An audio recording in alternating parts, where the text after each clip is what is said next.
El Cristo Negro. Este suceso aconteció en la iglesia de Porta Coeli, y el protagonista de la historia tenía el nombre de don Fernando Nájera, hombre de la nobleza de la Nueva España, no nada más por su alta alcurnia, sino que era de familia adinerada y él, en lo personal, poseía enormes propiedades, además de recibir pensiones por rentas públicas. Por lo que se ve, tenía riqueza en abundancia, llevaba una vida muy desahogada. Curiosamente, si en lo material fue rico, lo era más en lo espiritual, de cuya alma emanaba bondad hacia sus semejantes. A todo aquel que le solicitaba su ayuda se la daba, ya fuera en dinero o en lo espiritual, proporcionando un buen consejo, al fin y al cabo ofrecía sus servicios con la mejor voluntad del mundo. Quitaba el hambre a los pobres y les daba en abundancia para que ya no padecieran. Daba consejo espiritual a quien se lo pidiera y así sus palabras sanaban cualquier tristeza, cualquier melancolía. El buen caballero le ofrecía a diario su oración y al término de ella besaba los pies del Santo Cristo, con mucha devoción, y luego ponía unas monedas de oro en el plato destinado para recolectar las limosnas del templo. Todos los días, sin excepción, hacía esto don Fernando Nájera. Desgraciadamente nunca falta en la vida una alma perturbada por el egoísmo y la envidia. Esos seres a quienes pesa el bien ajeno y que se alegran de ver la desgracia del prójimo y que les da tristeza cuando lo ven con bien. Nos referimos a un señor de nombre Andrés Peniche, a quien en su corazón le penetró la polilla de la envidia y se dedicó en cuerpo y alma a atacar a don Fernando Nájera. Por todas partes hablaba mal de él, con el propósito perverso de desvirtuar ante los ojos de los demás sus buenas acciones. Este pervertido hombre era de aquellos que con mucha rigurosidad ven los males de los demás, pero no los propios, y así fue convirtiendo a don Fernando en blanco de los tiros de su asquerosa lengua.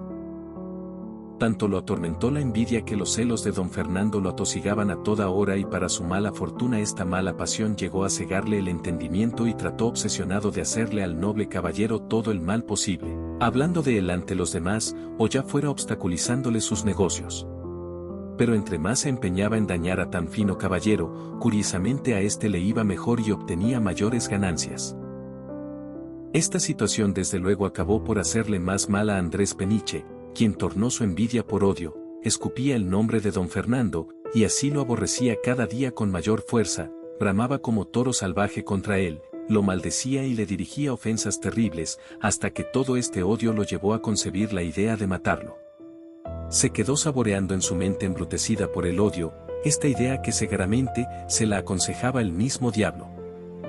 Después de meditar profundamente este consejo del maligno y aprobarlo, empezó a maquinar la forma de privar de la vida a don Fernando. Muchas ideas pasaban por su pervertida mente, que si con un puñal, que si con una espada o quizás con una daga, o acaso sería mejor un pistolete. Así fue dando vueltas al asunto hasta que se le ocurrió la idea del veneno. Todo esto era natural, su cobardía le hacía rechazar la idea de matarlo directamente con una daga, espada o pistolete, pues podría haber alguien que lo viera y desde luego ponerlo en manos de la justicia. Asimismo descartó la idea de contratar a un asesino que privara de la vida a don Fernando, por el mismo temor, podrían capturar al matón a sueldo y acabarían por ponerlo a él en manos de la justicia. Así que se decidió por utilizar el veneno, pues este le ofrecía la ventaja además de que lo podía operar desde lejos y con mucho menor riesgo de que se dieran cuenta de que él era el asesino. Ni corto ni perezoso, se puso a la búsqueda de un brujo que elaborara el elixir que no daba la muerte en el acto, sino que poco a poco iba ejerciendo su nocivo efecto sobre el cuerpo de la víctima y a los pocos días lograba apagar la existencia de quien tenía la desgracia de ingerirlo. Este licor mortal era caro, pues junto a él se pagaba también el silencio de quien lo elaboraba, además lo extraía de diversas resinas de plantas y árboles que solo él conocía. Ya obtenido el mortal veneno que daría fin a la existencia de don Fernando, ideó Andrés Peniche fabricarle un pastel de hojaldre que tanto gustaba a don Fernando y mismo que bañó con el licor venenoso y procedió a enviárselo a la pobre víctima, para lo cual, lo colocó en una finísima charola china, aduciendo que era un regalo que le enviaba su buen amigo, el alcalde de la corte, a quien mucho estimaba y que era para que se desayunara al día siguiente, acompañado de una buena taza de chocolate. Así lo hizo él. Pobre de don Fernando, quien era gran degustador del chocolate, acompañándolo del riquísimo pastel de hojaldre, quedándole en la boca un dulce sabor pero más tarde produciéndole un raro mareo que nunca había sentido.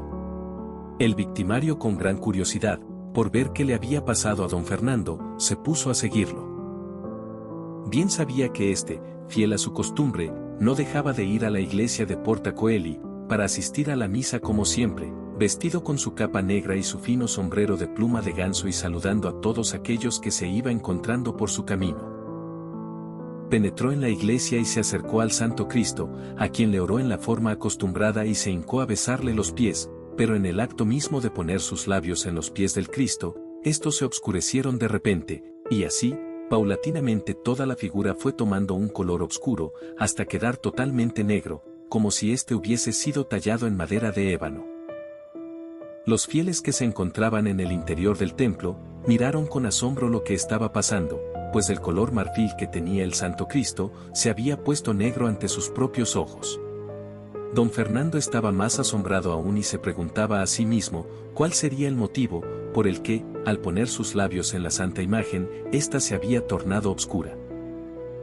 Pero si para todos había sido sorpresa, lo fue aún más para Andrés Peniche, quien de inmediato dejó de odiar a don Fernando, se hincó ante los pies del noble caballero y acabó por confesarle que le odiaba tanto, que había ideado matarlo y que la mejor forma era envenenándolo con el pastel de hojaldre, y le dijo además que el Cristo que él había besado, absorbió el veneno que él cobardemente le había suministrado y que acababa de pasar un milagro, pues la santa imagen lo había librado de una muerte segura. Don Fernando, que se pasaba de bueno y toleraba todas las ofensas, lo perdonó en el acto mismo, dirigiéndole a Andrés Peniche palabras suaves y lo abrazó con mucho cariño como si fuera un pariente cercano. La gente que ahí se encontraba, después de pasar el asombro, intentó aprehender al asesino, para ponerlo en manos de la justicia, pero lo impidió don Fernando y le suplicó a los ahí presentes que lo dejaran ir en paz, que él ya lo había perdonado. Don Fernando les pidió a todos que se arrodillaran frente al Santo Cristo y le dieran las gracias por haberlo salvado. Andrés Peniche salió de la iglesia de Porta Coeli, triste, cabizbajo, y ese mismo día abandonó la Ciudad de México, ignorándose hacia dónde haya partido, y afortunadamente nunca más se le volvió a ver. La noticia de este acontecimiento se extendió por toda la Nueva España y eran innumerables las personas que le llevaban veladoras a la santa imagen, hasta que desgraciadamente una tarde cayó una veladora y la iglesia se incendió. Lamentablemente el Cristo quedó convertido en cenizas. Pero fue tanta la fama que corrió de este acontecimiento, que al poco tiempo se mandó a hacer una réplica en madera de ébano para reemplazar a la que se había quemado, y es la misma que actualmente conocemos y que se encuentra ubicada en el interior de la Catedral Metropolitana, en la Capilla de Cristo Negro.